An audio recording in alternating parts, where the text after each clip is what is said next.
우리도 천양대 고백처럼 온 마음 다해 주님을 섬길 수 있는 우리 모두가 되었으면 좋겠습니다. 절대 앞으로 나가지 못하는 사람에게는 세 가지 특징이 있다는 재미있는 이야기가 있습니다. 첫 번째 사람은 운전석에 앉아서 앞 유리를 보지 않고 이렇게 백미러만 계속 보고 있는 사람이라고 합니다. 백미러만 보고 있기 때문에 앞으로 못 나간다는 것이죠. 두 번째 사람은 라떼는 말이야, 왕년에 내가 이런 거 했어 하면서 과거의 이야기만 하는 사람, 이 사람은 절대 앞으로 나가지 못한다고 합니다. 세 번째 사람은 출발선에 비장하게 서 있는데 신발끈 묶느라고 신발끈을 이렇게 묶었다 저렇게 묶었다 계속 몇 개월째 신발끈만 묶느라고 앞으로 나가지 못하는 사람이 있다고 합니다. 이 이야기를 들으면서 여러분 아마 살짝 미소를 지으셨을 텐데, 어떻게 보면 이런 이야기들이 우리의 영적인 현주소는 아닌가 하는 그러한 생각을 하게 됩니다. 여러분, 우리가 지난 우리의 삶을 보면 실패도 있었고 또 성공도 있었고 이룬 것도 있었고 또 아픔도 우리 가운데 있었을 것입니다. 그런데 거기에만 너무 매여 있으면 우린 결코 앞으로 나아갈 수 없는 것입니다. 또 내가 예전에는 참 열심히 헌신하고 예전에는 열심히 봉사하고 열심히는 뜨거웠는데 라고 하는 생각 속에만 머물러 있다면 또한 영적으로 앞으로 나아갈 수 없는 것입니다. 아니면 예배 자리에서 또 부흥회에서 하나님의 은혜를 받고 내가 이제 앞으로는 이렇게 살아야 되겠다 하고 기도하고 결단을 했는데 계속 이런저런 주변 상황과 여건을 살피고 또 신발끈을 묶느라고 실제로는 전혀 그 결심한 대로 살아가지 못하게 된다면 우리 또한 영적으로 앞으로 한 걸음도 나가지 못하는 것입니다. 여러분, 참된 신앙은 과거만 머무는 것이 아니라 그 과거를 딛고 이제는 앞으로 나가는 것이 참된 신앙입니다. 우리가 예전에 뼈아픈 실패와 아쉬움을 만났든지 아니면 어떤 성취를 거뒀든지 다 하나님의 은혜인 줄 믿고 이제는 그것을 딛고 이제는 주님께서 인도하시는 앞을 향해 미래를 향해 나가야 될 줄로 믿습니다.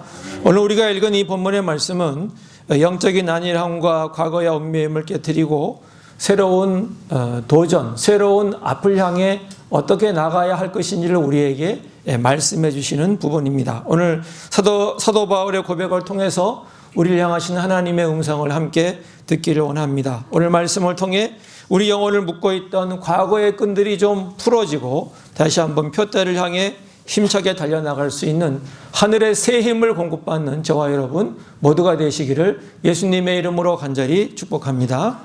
첫 번째 우리가 점검해야 할 것은 우리 신앙의 궁극적인 목표가 무엇인가 하는 것을 다시 한번 우리가 짚고 넘어가야 합니다. 오늘 읽은 말씀 10절 11절 말씀 우리 다 같이 함께 읽겠습니다. 내가 그리스도와 그 부활의 권능과 그 고난에 참여함을 알고자 하여 그의 죽으심을 본받아 어떻게 해서든지 죽은 자 가운데서 부활에 이르려 하노니. 여러분, 이 말씀은 사도 바울이 담메섹 도상에서 예수님을 만난 이후에 그의 평생을 붙들었던, 어떻게 보면 그 인생의 귀중한 목표가 되었던 그 말씀이 바로 이 말씀입니다. 여기서 바울은 그리스도를 알고자 한다라고 얘기합니다. 여기 아는 것은 여러분 다 미리 다 알고 있는 것처럼 머리로 단순히 암기하는 정도의 알미 아니라 체험적이고 경험적인 그러한 알을 얘기하는 것입니다. 우리 교회 수박 농사 하시는 가정들이 계시는데 어떤 분이 나는 수박 농사 어떻게 하는지 알아. 책으로 다 공부해서 아는 사람이 있다고 봅시다. 그리고 어떤 사람은 20년, 30년 동안 수박 농사를 직접 지으면서 수박 농사가 어떻게 하는 것이 안다고 하는 사람이 있다고 한다면 오늘 본문에 말해서 말하는 안다는 것은 책으로 공부해서 수박 농사 어떻게 짓는 것을 아는 것이 아니라 정말 몸으로 경험으로 수박 농사하는 것을 경험한 그 사람이 나는 수박 농사하는 것이 무엇인지 안다라고 얘기하는 그런 부분입니다. 또 오늘 본문에서 우리가 눈여겨볼 것은 사도 바울이 10절에 보면 고난을 먼저 얘기하지 않고 부활을 먼저 얘기합니다. 여러분, 시간적인 순서는 고난받고 부활하는 것이죠. 예수님이 십자가의 고난을 받으시고 그 다음에 예수님이 부활하는 겁니다. 근데 오늘 사도 바울은 10절에서 부활의 권능을 먼저 이야기하고 그 다음에 고난에 자신이 참여하기 원한다 이렇게 얘기합니다. 사도 바울은 예수님이 아니기 때문에 자신의 인간적인 능력과 힘으로는 주님의 고난을 닮아갈 수 없다는 것이죠. 주님의 부활의 권능을 덧입지 않으면 결코 주님의 그 고난의 길을 갈 수 없다는 것을 그는 알았습니다. 그래서 그는 먼저 부활의 권능을 먼저 얘기합니다. 그 부활의 권능을 덧입지 않으면 나는 주님을 닮아갈 수 없습니다. 주님을 따라갈 수 없습니다. 그리고 그 주님의 부활의 권능을 덧입어 주님을 따라 본받아 주님을 닮아 나아갈 때 결국 나중에 하나님의 놀라운 그 은혜 가운데 부활의 영광에 참여하고 주님과 영적으로 연합하는 그러한 귀중한 그 영광의 자리에 이를 것을 그는 고백하고 있는 것입니다. 여러분, 우리 믿음의 사람들의 궁극적인 목표는 이 땅에서의 성공, 이 땅에서의 평안을 넘어서는 것입니다. 우리의 표대는 철저히 예수 그리스도 자신입니다. 우리 기독교 신앙의 본질은 예수님께 있습니다. 예수님을 닮아가는 데 있습니다. 주님께서 우리를 부르신 다음에 우리는 주님을 닮아가는 성화의 길을 계속 가는 것이고 결국은 주님과 영적으로 온전히 연합되는 영광스러운 그 영화의 길에 이르는 것이 우리 믿음과 신앙인의 궁극적인 목표가 되는 것입니다.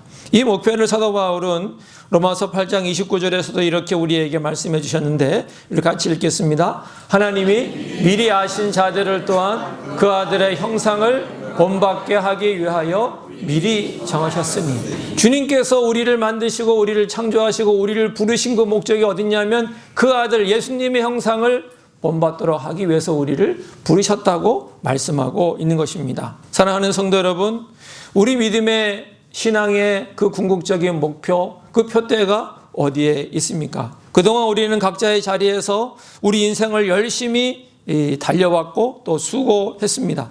경제적 안정을 위해서, 자녀들의 양육을 위해서 혹은 건강을 위해서 달려왔습니다. 그 모든 과정 가운데 하나님이 우리를 도우시고 우리에게 은혜를 베풀어 주셨고 우리에게 때로는 지혜를 허락해 주셨습니다. 그러나 이제 여기에만 머물러 있지 않기를 원합니다. 다시 우리의 영원한 표대, 영원한 간역을 다시 한번 바라볼 수 있기를 원합니다. 어떻게 하면 내 생각, 내 말, 내 행동을 통해 하나님께 영광을 돌릴 것인가? 어떻게 하면 주님을 닮아갈 것인가? 어떻게 주님께서 우리에게 원하시는 그 길을 갈 것인가? 치열하게 생각하고 고민하고 그 길을 나갈 수 있는 우리가 되기를 원합니다. 가정에서, 일터에서, 그리고 교회 안에서 부딪히는 갈등과 선택의 순간마다 이 우리의 궁극적인 목표를 다시 떠올릴 수 있기를 원합니다. 그래서 우리의 삶을 통해 그리스도의 향기가 드러나기를, 영광스러운 궁극적인 목표를 이뤄낼 수 있는 저와 여러분 모두가 되시기를 예수님의 이름으로 간절히 축복합니다. 아멘. 두 번째, 그렇다면 우리는 이 영광스러운 목표를 향해서 어떻게 나가야 할 것인지 오늘 말씀에서 얘기하는 영적인 원리를 함께 살펴보겠습니다. 우리 12절부터 14절까지 말씀입니다. 우리 같이 아까 읽었지만 다시 뜻을 생각하며 함께 읽겠습니다. 내가 이미 얻었다 함도 아니요 온전히 이루었다 함도 아니라 오직 내가 그리스도 예수께 잡힌 바 된 그것을 잡으려고 달려가노라. 형제들아, 나는 아직 내가 잡은 줄로 여기지 아니하고 오직 한 일, 즉 뒤에 있는 것은 잊어버리고 앞에 있는 것을 잡으려고 표대를 향하여 그리스도 예수 안에서 하나님이 위에서 부르신 부름의 상을 위하여 달려가노라. 여기 보면 우리가 세 가지 정도를 좀 살필 것이 있는데요. 첫 번째는 우리 신앙에는 신비로운 역설이 있다는 것입니다. 12절에 보면 예수께 잡힌 바 된 그것을 잡으려고 달려가느라 이런 표현이 있습니다. 사도 바울은 잡힌 바 된 것이 있다는 겁니다. 내가 잡은 것이 아니라 잡힌 바 된 것, 하나님이 나를 잡아주신 것이 있다. 예수님이 먼저 나를 찾아오셨다. 내가 주님을 찾은 것이 아니라 하나님이 예수님의 십자가를 통해 먼저 나를 찾아오시고 나를 불러주시고 나를 하나님의 자녀로 불러주셨다. 그것이 먼저 이루어졌음을 얘기하고, 그렇게 주님의 은혜를 받고 나서 가만히 있는 것이 아니라 이제 그것을 잡으려고 달려간다 이렇게 얘기합니다. 하나님의 은혜는 수동입니다. 수동적인 것이죠. 가만히 있어서 그냥 내가 받은 것입니다. 근데 그 다음에 사도 바울은 받고 가만히 있는 것이 아니라 내가 이제 달려갑니다. 주님을 향해 내가 달려갑니다. 이렇게 그는 고백을 하고 있는 것입니다. 구원받은 성도는 하나님의 은혜로 구원받았습니다. 하나님 자녀가 되었습니다. 그리고 가만히 머물러 있는 것이 아니라 이제 그 은혜를 받고 내게 은혜를 베푸신 주님을 향해 주님을 붙들고 주님을 닮아가기 위해서 다시 경주하며 달려나가는 사람이 바로 우리 믿음의 사람들입니다. 그러면 이 경주를 위해서 우리는 무엇을 해야 합니까? 13절에 보면 뒤에 있는 것을 잊어버려야 한다고 얘기합니다. 여기 잊는다는 것은 의지적인 단절을 얘기합니다. 우리는 실패의 기억도 끊어내야 합니다. 그리고 과거의 성공도 우리는 끊어내야 합니다. 그 당시 빌립보 교회 안에는요, 이 율법주의자들이 있었는데 이들은 내가 구약의 율법을 다 지켰다. 내가 이만큼 지킨 사람 없지 않느냐? 나만큼 열심히 율법 지킨 사람 어디 있어? 라고 하면서 그들은 내가 이 정도면 됐지 하면서 그들은 안일함에 빠져 있었던 것입니다. 그러나 바울은 영적인 자만과 안일함을 자신은 다 배설물로 여겼다고 하면서 그것을 잊고 다시 주님을 향해 나아가겠다고 그는 얘기하고 있습니다. 그리고 세 번째는 13절 하반절에 있는 것처럼 앞에 있는 것을 잡으려고 나아간다고 얘기합니다. 여기 앞에 있는 것을 잡으려고 한다는 것은요, 결승선을 눈앞에 둔 육상 선수가 조금이라도 먼저 그 테이프를 끊기 위해서 상체를 앞으로 기울여서 손을 뻗는 동작을 얘기합니다. 여러분 가끔 올림픽이나 뭐 이런저런 일들 보면 마지막에 거의 비슷하게 들어갈 때 누가 먼저 손을 뻗든지 누가 먼저 머리를 대밀든지 먼저 그 결승선에 닿는 사람이 1등이 되는 것이죠. 우리나라 쇼트트랙 선수들도 보면 마지막에 스케이트 발을 앞으로 팍 쳐가지고 뭡니까? 먼저 빨리 그 결승선에 닿으려고 있는 힘을 다하는 것을 볼 수 있는데 이 오늘 본문에 앞에 있는 것을 잡으려고 할 때 이 잡으려고의 뜻이 바로 그런 의미를 가지고 있는 것입니다. 주님께서 우리에게 주신 목표를 향해서 있는 힘을 다해서 달려가는 그 모습을 성경이 우리에게 말씀해주고 있습니다. 이 거룩한 경주의 원리를 히브리서 12장 1절 2절은 이렇게 우리에게 말씀하고 있는데요. 우리 같이 읽어보겠습니다. 시작. 그러므로 우리에게 구름같이 둘러싼 허다한 증인들이 있으니 모든 무거운 것과 얽매이기 쉬운 죄를 벗어버리고 인내로서 우리 앞에 당한 경주를 하며 더 읽겠습니다. 믿음의 주여 또 온전하게 하시는 이 예수를 바라보자. 그는 그 앞에 있는 기쁨을 위하여 십자가를 참으사 부끄러움을 개의치 아니하시더니 하나님 보좌 우편에 앉으셨느니라. 모든 무거운 것을 다 이제는 벗어버리고 다 이제는 털어놓고 이는 주님을 향해 나가자고 히브리서도 우리에게 말씀해주고 있습니다. 사랑하는 성도 여러분, 달리는 선수는 절대 뒤를 돌아보지 않습니다. 뒤를 돌아보면 속도도 떨어지고 그럼 발도 엉키게 마련입니다. 여러분 지금 우리는 무엇을 움켜쥐고 있습니까? 혹시 전에 겪었던 뼈아픈 실패, 관계의 상처들이 여러분의 발목을 잡고 있습니까? 아니면 반대로 지난날 주님을 향한 봉사와 헌신에 취해서 이 정도면 됐다라고 하면서 혹시 안일함에 빠져 있지는 않습니까? 지난날의 쓰라린 상처도 어제 찬란했던 은혜의 기억도 모두 하나님 앞에 내려놓을 수 있기를 바랍니다. 주님께서 그동안 우리에게 베푸신 모든 은혜는 이제 다시 한번 앞으로 나갈 수 있는 디딤돌이 되는 것이고 추진력이 되는 줄로 믿습니다. 하나님은 과거를 붙잡는 사람을 사용하지 않으십니다. 오늘 다시 일어나는 사람을 주님께서는 사용하시는 것입니다. 상처를 앞으로 기울이고 오직 예수 그리스도는 표대를 향해서 역동적으로 달려나갈 수 있는 저와 여러분 모두가 되시기를 예수님의 이름으로 간절히 축복합니다. 마지막 세 번째 우리가 주목할 것은 이 신앙의 경주가 나 혼자만의 싸움이 아니라 우리 믿음의 사람들과 함께 한다는 것입니다. 우리 15절 16절 말씀 같이 읽겠습니다. 그러므로 누구든지 우리 온전히 이룬 자들은 이렇게 생각할지니 만일 어떤 일에 너희가 달리 생각하면 하나님이 이것도 너희에게 나타내시리라. 오직 우리가 어디까지 이르렀든지 그대로 행할 것이라. 여기 16절에 그대로 행할 것이라 라고 하는 말씀은 원래 군대 용어에서 유래했습니다. 여기 그대로 행한다라고 하는 것은 군인들이 대열을 흐트러뜨리지 않고 일정한 보폭으로 함께 걷는 것을 이야기합니다. 여러분 국군의 날이나 이런 거 할 때 우리 군인들 여러분 행진하는 거 보셨잖아요. 줄을 딱 맞춰서 보폭도 거의 똑같이 손을 올리는 각도도 똑같이 해서 그들이 착착착착 걸어가는 것. 그것을 오늘 마지막 16절에서 그대로 행할 것이라의 그 의미가 바로 이 말씀에 담겨 있는 것입니다. 우리가 예수님을 향해서 우리 신앙의 목적을 향해 달려나갈 때 나 혼자 그냥 가는 것이 아니라 우리 교회 믿음의 사람들과 함께 보폭을 맞추어서 대열을 이루어서 함께 그것을 향해서 간다라고 성경은 우리에게 말씀해주고 있는 것입니다. 우리 신앙의 격려에서 중요한 것은 함께 호흡하며 끝까지 완주하는 것입니다. 성숙한 성도는 나 혼자 빨리 가는 것이 아닙니다. 내 옆에 있는 성도의 보폭이 나와 다르더라도 그들을 기다려주고 넘어진 자가 있으면 그 손을 붙들어 일으켜서 함께 가는 것입니다. 우리 교회가 그렇게 함께 대열을 이루어 보폭을 맞추어서 주님을 향해 가는 그러한 교회가 될 수 있기를 축복합니다. 사도 바울은 에베소서 4장 3절에서 이렇게 우리에게 말씀합니다. 같이 읽습니다. 평안에 매는 줄로 성령이 하나 되게 하신 것을 힘써 지키라. 우리는 다 다른 모습을 가지고 있지만 하나님께서 성령 안에서 우리를 하나로 묶어 주셨습니다. 그 하나님을 지키면서 함께 걸어가는 것, 이것이 주님께서 우리에게 원하시는 행진인 것입니다.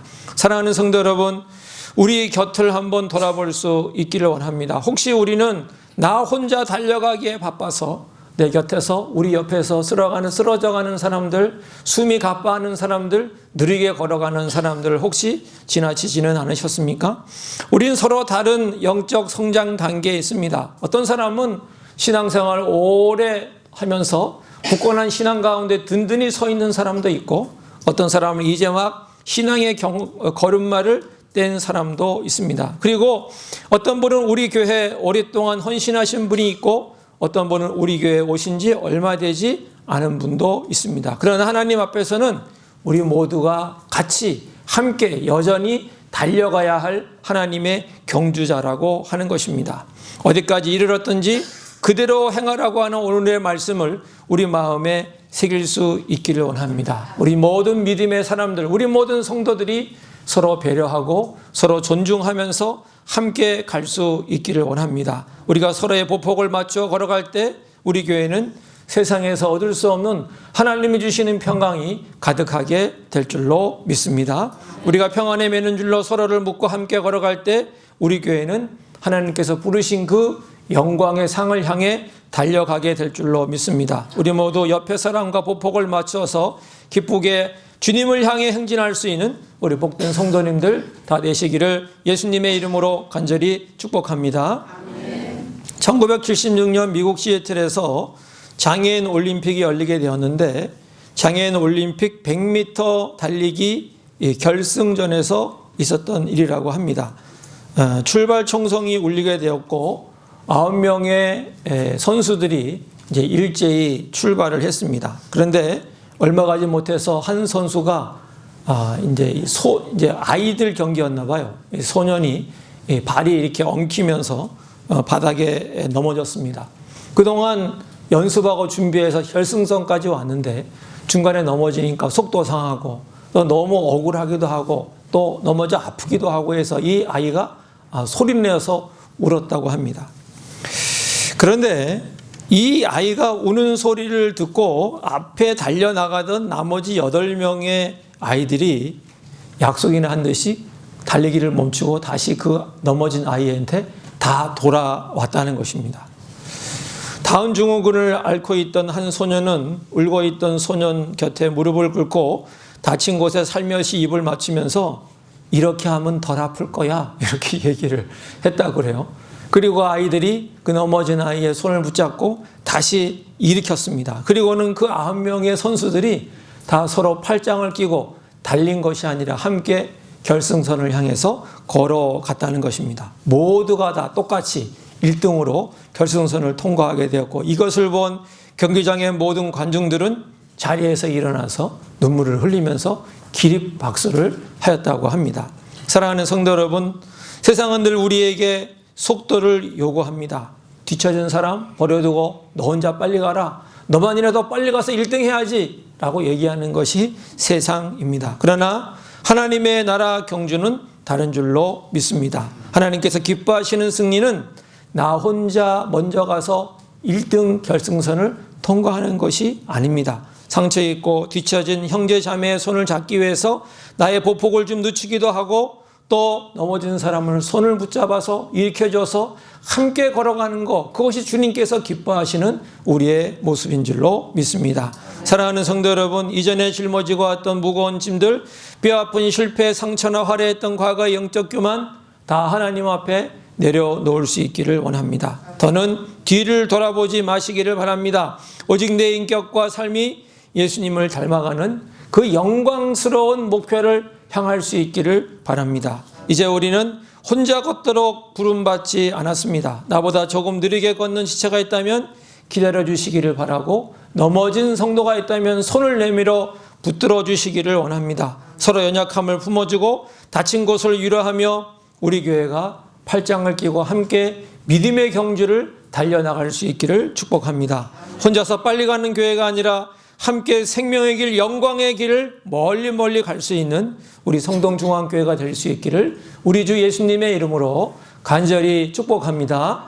기도하겠습니다. 하나님 아버지, 오늘 주님께서 우리의 신앙생활의 목표, 영적인 목표가 어디 있는지 우리에게 말씀해 주시고, 그 목표를 향해 어떻게 해야 갈 수 있는지를 우리에게 또한 말씀해 주셨습니다. 하나님, 우리 신앙생활의 목표는 영광, 하나님의 영광, 부활의 영광, 주님을 온전히 닮아가는 데 있는 줄로 믿습니다. 주님께서 우리를 먼저 찾아오셔서 우리를 구원해 주시고 하나님 자녀 삼아 주셨사오니, 이제 그 길을 향해 달려나가는 저희가 되게 하여 주시옵소서. 하나님, 지난 과거 이제는 잊어버리게 해주시고, 주님께서 이제 우리에게 주신 그 목표를 향해, 표대를 향해 하나님 있는 힘을 다해 달려나갈 수 있는 저희가 되게 하여 주시옵소서. 달려나가되 혼자가 아니라 함께 믿음의 사람들과 우리 성동중앙교회 가운데 허락하신 믿음의 지체들과 함께 어깨를 나란히 하고 함께 팔짱을 끼고 함께 손을 잡고 함께 걸어가서 하나님 멀리 끝까지 그 생명의 길을 갈 수 있는